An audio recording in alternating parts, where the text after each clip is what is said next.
بسم اللہ الرحمن الرحیم۔ ایک ویڈیو سے متعلق سوال تھا۔ ایک ویڈیو میں یہ بتایا گیا ہے کہ اگر کسی کو دنیا جہاں کا غم ہو، سختی ہو، بیماری ہو، تنگی ہو، پریشانی ہو، تو وہ یہ الفاظ کہہ لیا کرے، اللہ ربی لا اشرک بہ شیئا یا اللہ ربی لا شریک لہ، تو انشاءاللہ یہ ساری پریشانیاں دور ہو جائیں گی۔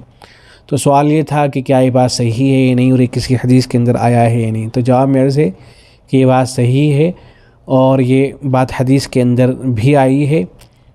یہ حدیث مختلف الفاظ کے ساتھ آئی ہے اور مختلف کتابوں کے اندر موجود ہے۔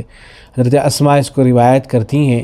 طبرانی کے اندر جو روایت آئی ہے اس کو میں نقل کر رہا ہوں۔ حضرت اسماء روایت کرتی ہیں کہ نبی اکرم صلی اللہ علیہ وسلم نے بنو عبد المطلب کو جمع کیا اور ان سے فرمایا کہ اگر تم میں سے کسی کو کوئی فکر لاحق ہو جائے، کوئی غم لاحق ہو جائے، کوئی پریشانی پیش آ جائے، بیماری ہو جائے یا تنگی ہو جائے، تو اسے چاہیے کہ وہ کہا کرے اللہ ربی لا اشرک بہ شیئا، اور بعض روایتوں کے اندر ہے اللہ ربی لا شریک لہ، 3 مرتبہ کہا کرے۔ اور امام بخاری رحمۃ اللہ علیہ کی جو التاریخ الکبیر ہے تو اس کے اندر اس کی وضاحت ہے کہ انشاءاللہ یہ ساری پریشانیاں دور ہو جائیں گی۔ اور ایسے ہی آگے لکھا ہے وَكَانَ ذَلِكَ آخِرُ كَلَامِ عمر بن عبدالعزیز رحمہ اللہ عند الموت۔ حضرت عمر بن عبدالعزیز رحمہ اللہ انتقال کے وقت انہی کلمات کو کہہ رہے تھے، اللہ ربی لا اشرک بہ شیئا۔